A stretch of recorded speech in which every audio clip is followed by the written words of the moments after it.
Hello everyone.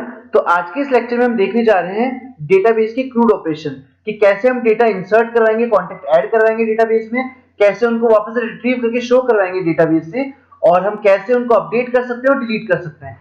इन सब के लिए हमें सबसे पहले यहाँ जाके जावा फाइल बनानी पड़ेगी, जावा क्लास, और इसका नाम हम बेसिकली यहाँ से प्री कोडेड जो था वो ले लेते हैं।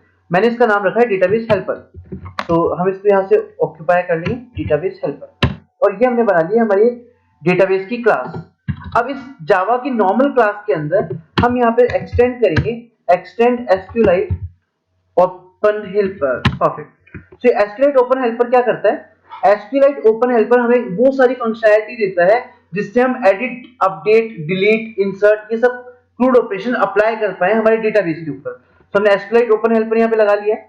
अब हम क्या करेंगे, सबसे पहले यहाँ से इंप्लीमेंट मेथड पे क्लिक करेंगे, और इसके दो मेथड्स ऑटोमेटिकली पहले से बन के आते हैं। पहला है ऑन क्रिएट और दूसरा है ऑन अपडेट। ये मैं आपको समझाऊंगा, बट सबसे पहले उसके पहले हमें क्या करना है, हमें उसके पहले कुछ चीजें बनानी पड़ेगी।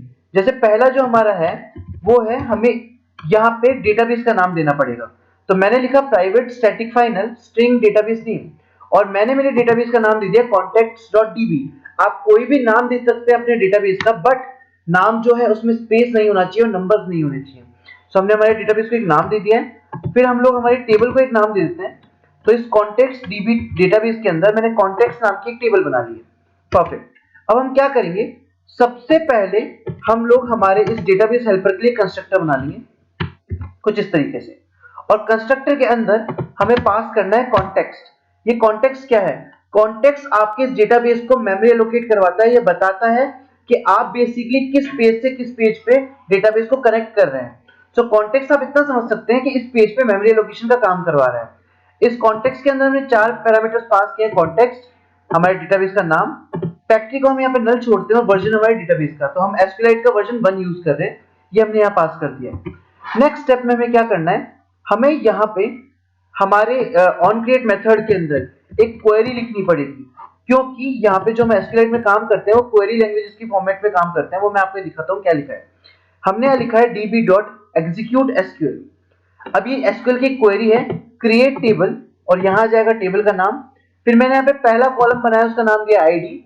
आईडी जो होगी वो इंटीजर टाइप की होगी, प्राइमरी की, मतलब उसमें कोई भी डुप्लीकेट आईडी नहीं होगी, वो ऑटोमेटिकली क्रिएट होगी। उसके बाद हमने सेकंड कॉलम का नाम रखा है नेम, थर्ड कॉलम हमारा है मोबाइल नंबर, और फोर्थ कॉलम हमारा है ईमेल। अगर तो हम ऐसे करके हमने डेटाबेस क्रिएट कर लिया है, उसमें एक टेबल क्रिएट हो गई है। अब जो अगला फंक्शन हमारा है ऑन अपडेट, उस पर हम क्या काम करेंगे, अगर हमने डेटाबेस की टेबल पहले से बना रखी है तो वापस से उसी नाम से टेबल ना बनाए। इसलिए क्या होगा, हमने यहाँ पे क्वेरी पास करी है, ड्रॉप टेबल इफ एग्जिस्ट।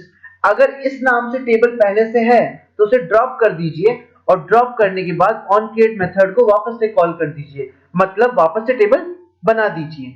तो ये दोनों मेथड्स क्या काम आते हैं, ऑन क्रिएट मेथड हमारा टेबल क्रिएट करने के काम आता है, और ऑन अपडेट क्या करता है, अगर टेबल पहले से बनी है तो उसे डिलीट करके वापस से बना देगा।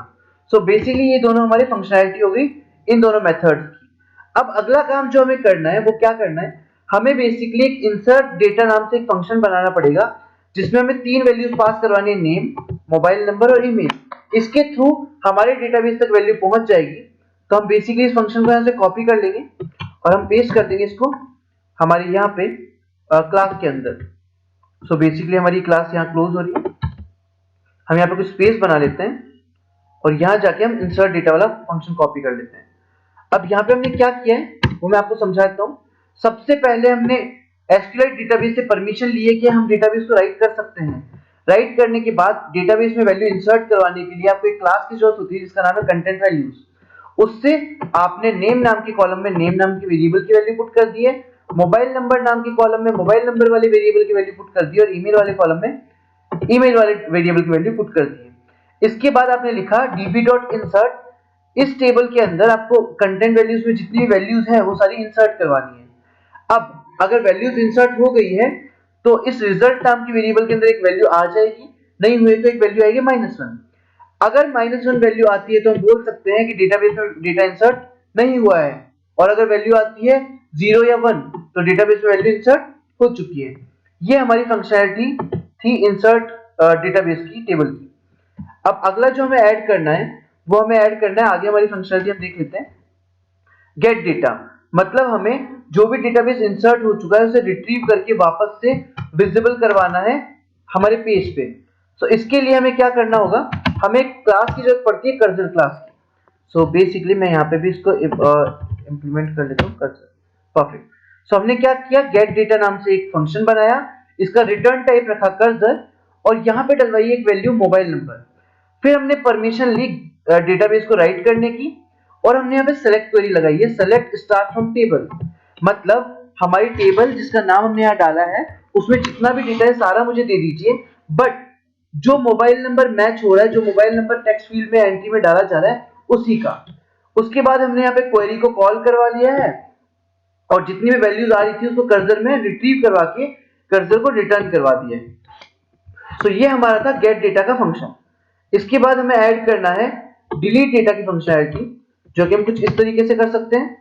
यहाँ पे हमने क्या किया, हमने नया फंक्शन क्रिएट कर लिया डिलीट डेटा करके, और इसमें क्या किया, वही सेम हमने डेटाबेस को राइट करने की परमिशन ली, इस टेबल के अंदर जो भी मोबाइल नंबर मैच होगा उसका डेटा डिलीट हो जाए, ये हमने क्वेरी लगा दी है।